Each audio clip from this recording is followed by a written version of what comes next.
son pocas las veces en las cuales tenemos la chance de comunicarnos con gente que pertenece al mundo de la NBA, y le damos la bienvenida y le agradecemos, por supuesto, porque ya está conectado, a Xavi Schelling, que creo que lo estoy pronunciando correctamente, él me va a corregir, que es el director de Ciencias del Deporte y Rendimiento de San Antonio Spurs, y además es parte del Comité de Ciencias del Deporte de la NBA. Así que Xavi, Javier Juárez, Ivana Barbanás y Nacho Miranda, te saludamos. ¿Cómo va?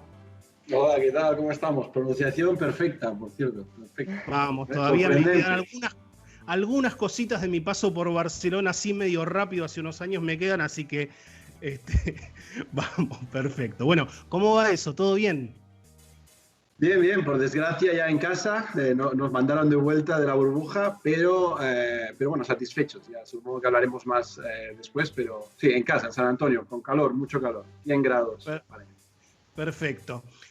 Inicialmente te voy a hacer dos preguntas, una que me llamó mucho la atención en la etapa de recolección de datos, como para que también la gente entienda un poquito el nivel de profesionalismo que hay en la NBA, y es un dato que tiene que ver con vos, releyendo algunas notas que hiciste en años previos sobre todo.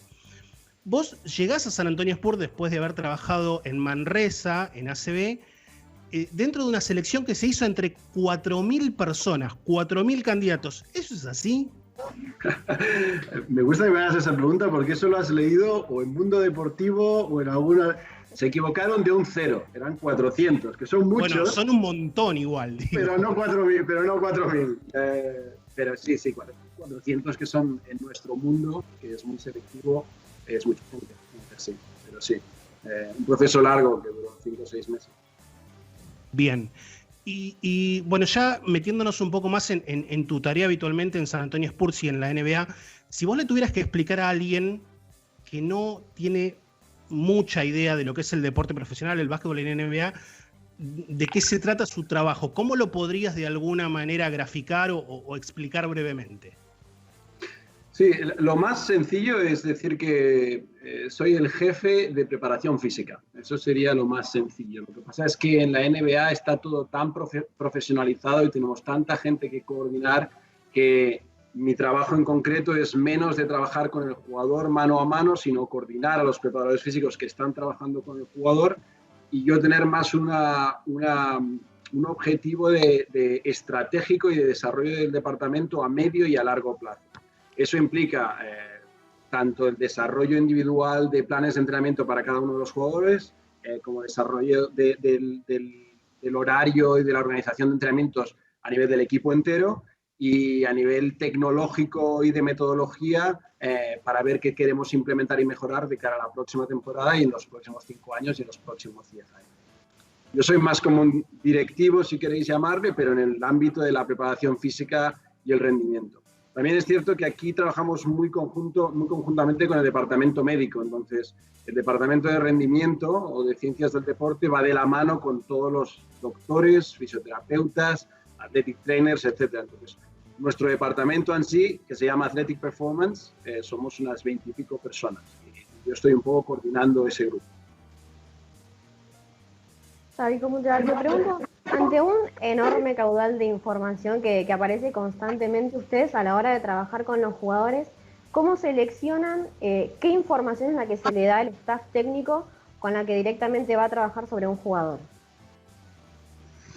Es una muy buena pregunta y es un gran dilema hoy en día en nuestra profesión porque se comete muy habitualmente el error de adquirir más tecnología para adquirir más información, para tomar mejores decisiones, pero la verdad es que lo más difícil hoy en día es encontrar el balance correcto entre la cantidad de información y tecnología que realmente necesitas para que esa información nueva sea ideal para cambiar y optimizar el entrenamiento. Entonces, a tu pregunta concreta, depende de con quién estamos hablando, el tipo de información y el tipo de informe es diferente. Es decir, como os decía, yo estoy como un poco en medio de diferentes departamentos. El departamento de entrenadores, que el departamento de entrenadores a su vez se divide en entrenamiento de desarrollo de jugadores, que son los entrenadores que trabajan uno contra uno con cada uno de los jugadores, y el entrenador que prepara el partido en sí, que son diferentes. Son entrenadores asistentes, entrenadores de desarrollo, el departamento médico, fisios y médicos y los preparadores físicos. Entonces, cuando nosotros elegimos la información y los informes que creamos depende cada uno de los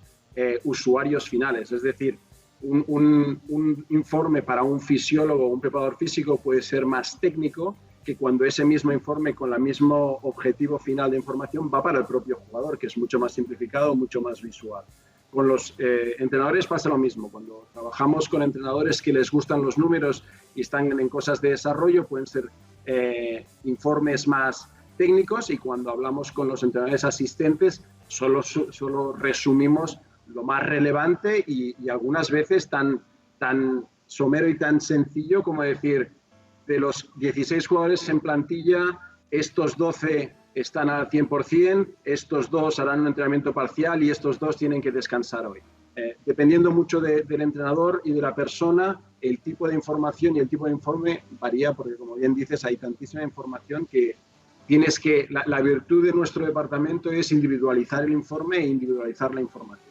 Y como colofón final, evidentemente la última persona que toma la decisión es Greg Popovich. Entonces, la manera en que filtramos la información a Pop no es tirándole toda la información que nosotros creemos que es importante a Pop, sino dándole la información relevante a cada uno de esos asistentes para que esos tengan la información adecuada para asesorar al entrenador jefe, que es el que toma la decisión, que tiene que tomar en consideración muchísimas más cosas, no solo cuántos metros ha sprintado este jugador o aquel. Entonces, sí. Javi, ¿cómo estás? Yo te hago una pregunta que creo que ya te la habían hecho en una nota, pero ¿es posible predecir las lesiones de los jugadores? Sobre todo en el caso de que sean lesiones que pueden ser hereditarias, por ejemplo. Bueno, en primer lugar te tengo que decir que me parece muy mal que estés tomando mate virtualmente y que no lo compartas con los demás. Eso es el primer apunte que tengo que decir. Porque claro, te estoy viendo, esto es la radio, pero te estoy viendo. Es el Río de la Plata esto, es imposible. El Río de la Plata es imposible. Tengo que confesar y hacer un paréntesis que viví 6 años y medio en Argentina. O sea, tengo la mitad de mí es argentina, o sea, por eso que tengo un poco de afinidad en ese sentido. A ver, predicción de lesiones. Te diré que no es posible predecir lesiones. Predecir lesiones no es posible, no tenemos una bola de cristal. Lo que podemos hacer es minimizar el riesgo de lesión y poner contextos de entrenamiento que protejan al jugador de las lesiones que pasan más frecuente en nuestro deporte, punto 1, y las lesiones que ese jugador en particular, por su historia lesional o por su edad, es más proclive a sufrir. Entonces, no podemos predecir qué va a pasar basado en unos números, diciendo, en función de los metros recorridos, los sprints, los cambios de dirección, los saltos y el calendario competitivo, este jugador tiene que descansar seguro porque si no se va a lesionar. Eso sería utópico y falso que os lo dijese aquí, pero sí que es cierto que teniendo en cuenta toda la información que tenemos, lo que a veces sugerimos es que en función de ese contexto, de la historia lesional, del calendario competitivo y de lo que nos queda de temporada y dónde estamos en la temporada, puede ser que recomendemos que este jugador descanse o no, viendo hacia el futuro y para minimizar el riesgo, que no quiere decir que si hubiese jugado se hubiese lesionado. Es una pequeña diferencia. Xavi, estamos hablando con Xavi Schelling, que es el director de Ciencias del Deporte de San Antonio Spurs. Te consulto cuál ha sido el trabajo, en líneas generales, por supuesto, que han realizado durante el periodo en el cual los jugadores han estado inactivos por la pandemia de COVID-19. Obviamente, la NBA no ha estado exenta a lo que pasa en todas las ligas de básquetbol del mundo, pero evidentemente cuentan con muchísimos más recursos quizás como para generar distintos tipos de rutinas o trabajos que, por ejemplo, lo que pasa aquí en la Argentina, donde muchos jugadores son, si bien son profesionales, algunos son semiprofesionales, viven en departamentos, bueno, hay distintas cuestiones a tener en cuenta. ¿Cuál es el trabajo que han hecho para que toda la plantilla de San Antonio haya estado dentro de las mejores condiciones posibles, considerando la situación que ya conocemos? Sí, bueno, en primer lugar yo creo que hay que diferenciar las plantillas en dos niveles. Una es cuando la mayoría de tus jugadores que juegan en tu equipo tienen la residencia principal en la ciudad y jugadores que están temporalmente o en alquiler en esa ciudad. ¿Y por qué esa diferencia es tan grande? Porque es cierto que los jugadores que cobran 20 millones de dólares al año, si viven en su casa principal, es muy probable que hasta tengan una cancha de baloncesto en casa, en el patio. Entonces, disponer de una cancha de baloncesto en el patio cambia completamente cómo puedes vivir ese confinamiento en casa de 4 meses que vivimos. Pero esa no es la realidad para la mayoría de la plantilla. Es más, nosotros tenemos jugadores que cobran ese tipo de sueldos, pero su casa principal no está aquí. Por ejemplo, la Marcus Aldridge o DeMar DeRozan, uno vive en Dallas y el otro vive en LA.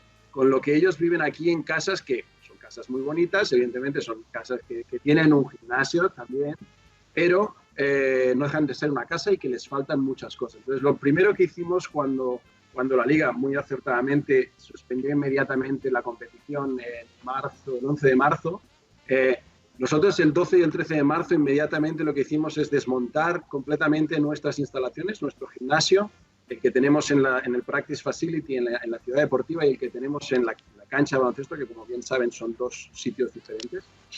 Los desmontamos todos y repartimos a todos los jugadores, a los 16 jugadores que tenemos en la plantilla, hicimos mini gimnasios en sus casas, complementando aquellos que ya tenían un gimnasio, les pusimos lo mínimo, pero la mayoría de los jugadores necesitaban eso.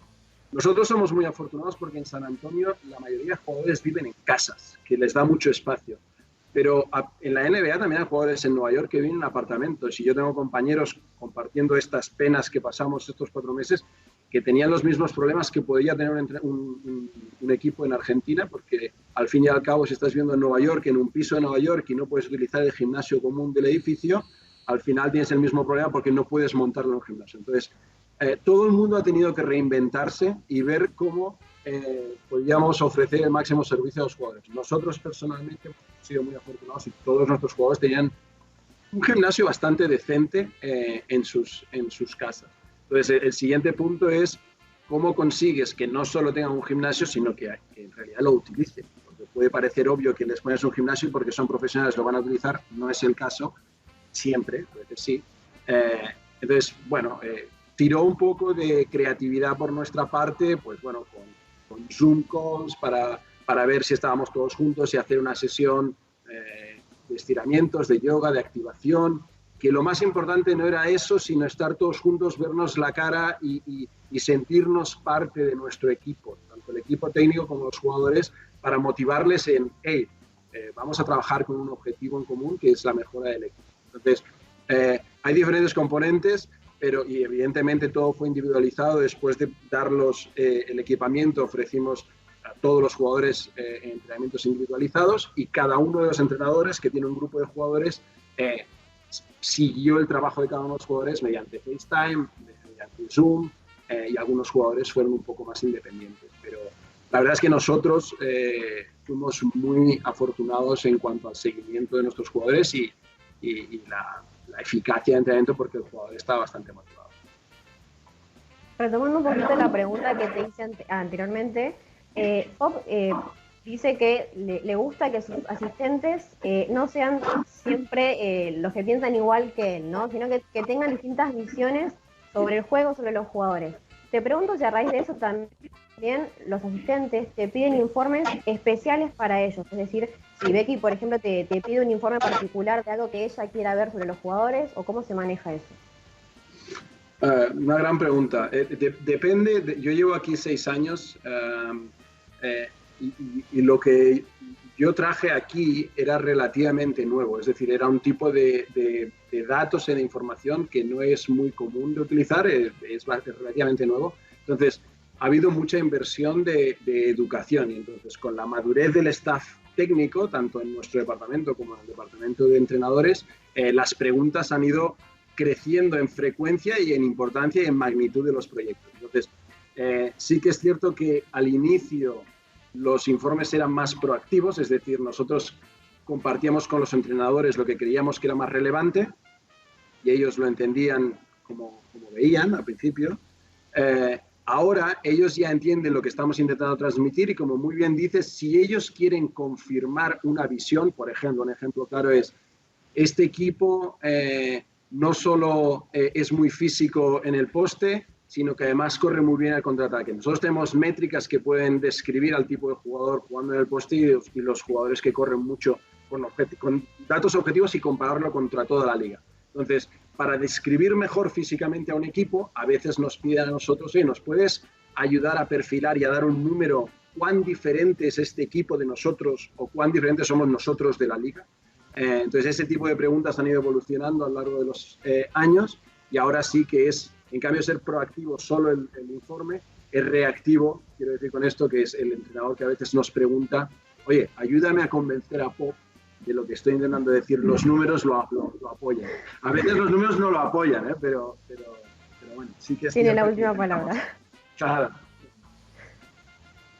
Y volviendo un poco, o yendo un poco a lo que es el juego puntual, ¿te sorprendió el nivel físico de los jugadores de San Antonio y de la NBA también en general? Sobre todo porque no hubo lesiones de gravedad ni nada de eso. Ahora, ¿quieres decir? Después de Lo has dicho muy rápido. Están todavía jugando. Nosotros acabamos de hacer un informe parcial después de los partidos de clasificación. Sí que parece que no hay un repunte muy grande de lesiones, aunque sí que es cierto que parece ser que los jugadores que han tenido un positivo en COVID, han requerido de muchísimo más tiempo de adaptación y puede ser, todavía necesitamos más tiempo para analizarlo, que haya, pues como tienen que parar en seco, porque no pueden hacer nada por cuestiones de cardiopatía, claro, hay mucha pérdida de masa muscular y de fuerza muscular, con lo que si vuelven demasiado temprano, el riesgo a lesiones musculares o a sobrecargas musculares es más alto, y eso parece ser que sí que se ha dado, sobre todo con los jugadores que han sufrido de COVID. Pero bueno, no me quiero anticipar ni a decir nada del COVID, ni a decir que no hay lesiones, porque queda mucho, la fatiga se acumula y entonces a final de temporada es cuando veremos cuándo realmente cuál ha sido el impacto de los datos. Lo que sí que es cierto es que analizando los datos de alta intensidad que le llamamos nosotros, cómo los equipos se mueven, no ha habido diferencias significativas comparándolo con la liga regular. Si comparas la liga, el promedio de la liga.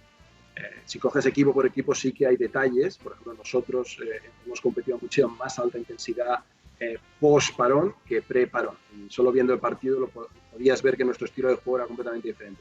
La liga en general está más o menos en las mismas métricas de alta intensidad pre y post. Pero bueno, veremos a ver los playoffs cómo van y todo cómo se desarrolla.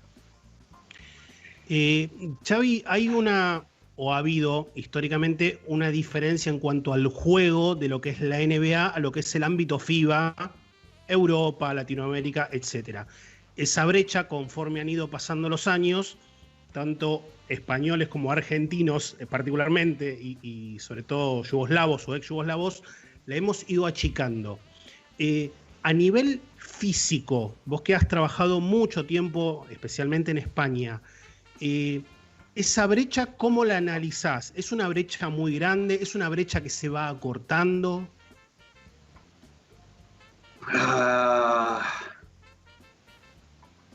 La respuesta es parcial. Es decir, los tops, el rango alto físico de la NBA y el rango más alto físico de la ACB o de la Euroliga, te podría decir, están muy separados. Porque la élite física de la NBA son extraterrestres. Con eso solo hace falta ver a Antetokounmpo, a Kawhi Leonard, a LeBron James o a Russell Westbrook. Esos 4 jugadores son de otro planeta. Y los 4 tíos más físicos en Euroliga todavía están a años luz de eso. Ahora bien, sí que es cierto que el promedio, hay 400 y pico jugadores en la NBA, el promedio del jugador de la NBA y el promedio del jugador de la Liga sí que se están acercando, si lo comparas a 20 años atrás, pero aún y así las diferencias todavía son muy significativas. Y básicamente el motivo es casi te diría de supervivencia, porque es que el calendario competitivo en la NBA es tan brutal que es que los que sobreviven a esta competición tienen unas capacidades físicas muy brutales. importantes. Esto está pasando también en la Euroliga, va a pasar, es una cuestión de sobrevivencia, pero aquí en la NBA ha sido así por los últimos 40 años. Quizás una de las ventajas que tiene la burbuja era evitarle a los equipos tener viajes tan largos entre los partidos, ¿no? Te pregunto si a la vez crees que esto los perjudicaba en cuanto al tiempo de preparación que tenían, considerando que ya de por sí es muy poco el tiempo de entrenamiento que tienen durante la temporada regular, y ni que hablar en playoff. Totalmente. De hecho, es curioso que preguntes eso, porque una de las cosas que todos los equipos hemos compartido es que la burbuja nos ha eliminado los viajes. Entonces, si algo bueno tenía la burbuja, es que incluso un back-to-back, que son 2 partidos consecutivos, que como sabéis es lo más exigente en la NBA. Imaginaros un back-to-back que juegas esta noche y mañana y tienes que viajar en medio. Nosotros en estos 8 partidos de clasificación todos los equipos hemos tenido un back-to-back y hemos hablado con diferentes compañeros. La sensación, tanto hablando con el jugador como con los técnicos, de ese back-to-back a nivel físico es completamente diferente cuando tú acabas el back-to-back y en 15 minutos estás en tu habitación con la comida. Entonces eso, relacionado con tu pregunta de viajar, evidentemente tiene un impacto brutal y te lo dicen los propios jugadores.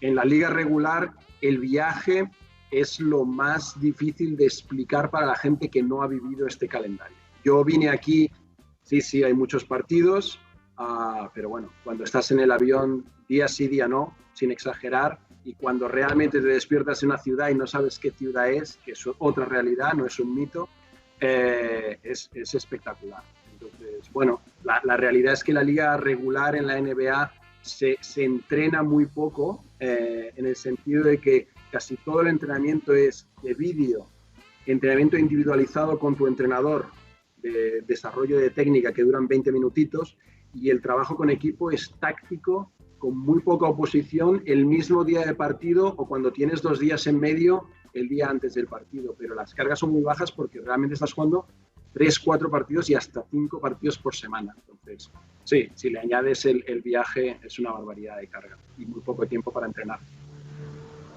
Y siguiendo también con lo que fue tu última respuesta, ¿cómo sería una planificación en lo que sería una temporada regular normal? Si vas variando, si la vas adaptando mes a mes o ya anualmente la van diseñando. Bueno, nosotros hay diferentes componentes. La temporada en general se divide a grandes rasgos en 3 bloques. El primer tercio de la temporada, donde los jugadores están más o menos frescos, algunos de ellos, otros están todavía, porque nuestra pretemporada es muy corta y dependiendo si vienen de competiciones internacionales, todavía se están poniendo en forma. Entonces esa primera tercio de la temporada es bastante particular. El segundo tercio es cuando los equipos están en forma, pero a la vez se acumula bastante fatiga, y ese segundo tercio se acaba en el All-Star, hasta el All-Star, que es mediados de febrero.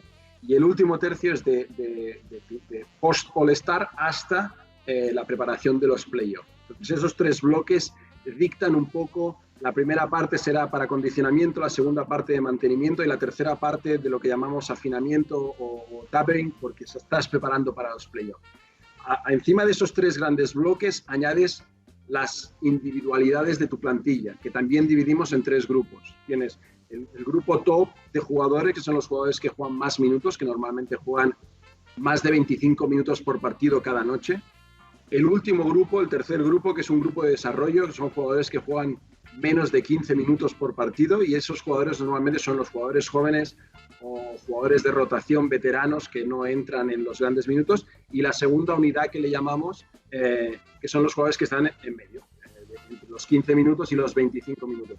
En función de en qué grupo estás y en qué tercio de la temporada estás, las planificaciones son muy individualizadas. Entonces, cada jugador tiene un poco su menú y la gestión del equipo es totalmente diferente. Para la primera unidad es más recuperación y jugar. Para la última unidad, que están jugando muy poco, es desarrollar física y técnicamente y tácticamente al jugador. Y la unidad en medio, pues dependerá del jugador. No es lo mismo cuando era segunda unidad Manu a sus 39 años, que en esa segunda unidad tener a DeJounte Murray, que era el base de reserva, con 20 años, ¿no? Entonces, como podréis entender, esa segundanidad depende mucho del perfil del jugador. Pero bueno, 3 grandes bloques en la temporada y 3 grandes bloques en la plantilla. Y eso define nuestra planificación individualizada. Xavi, te hacemos las últimas, desde ya agradeciéndote un montón todo el tiempo y que nos has dispensado en este caso. Hay saludos, por ejemplo, de Ezequiel Lavallén, ¡Hombre! colega tuyo, siempre asociado o cerca de las selecciones nacionales, que te dice saludos, qué alegría lo que has logrado. Ahí también veo un mensaje de Nico Bastarrica, que es el preparador físico de San Lorenzo de Almagro, que también manda saludos. Hay mucha gente aquí pendiente de tu chat, en este caso. Devuelvo los saludos a todos. Muy bien. Serán otorgados cuando nos veamos, porque ahora es todo a distancia, desgraciadamente. Es obvio que te íbamos a preguntar de alguna manera por Manu Ginóbili, vos bien lo mencionaste. Él en muchas entrevistas, especialmente después de retirado, mencionó de alguna manera los métodos que él utilizaba como para haber estirado tanto la carrera. Él, de hecho, muchas veces dijo de joven que él no se veía jugando hasta los 40 años. ¿Qué es lo que nos podés comentar que hicieron ustedes para de alguna manera también estirar la carrera? Porque entiendo que no es una tarea solamente del deportista y que ustedes han colaborado y mucho para que él pudiera jugar, y sobre todo de la manera en la que lo hizo, porque incluso sus últimos años de carrera fueron realmente muy fructíferos. Yo creo que la longevidad de un jugador en gran componente empieza por el propio jugador. Entonces, como bien defines a Manu es una persona extremadamente equilibrada. En la pista es extremadamente competitivo, pero fuera de la pista es extremadamente equilibrado emocionalmente y sabe lo que tiene que poner en el plato para estar mejor, para rendir mejor, porque al fin y al cabo lo que quiere él es competir a su máximo nivel, sea la edad que sea. Entonces, alguien inteligente que está alrededor de este tipo de jugador, que es un jugador de muchísimo talento, es muy competitivo y es el primer interesado en poner los medios para estar mejor, lo que hay que hacer es facilitar el entorno para que él esté bien. Entonces, yo creo que el primer paso desde un punto de vista organizativo es escuchar al jugador que tiene tanta experiencia y que tiene todo éxitos y todo récords, y es un experimentado en la liga, y ver lo que él necesita. Si hay algo que choca diametralmente con tu filosofía, intentarás entender y explicar cómo encontrar un punto medio.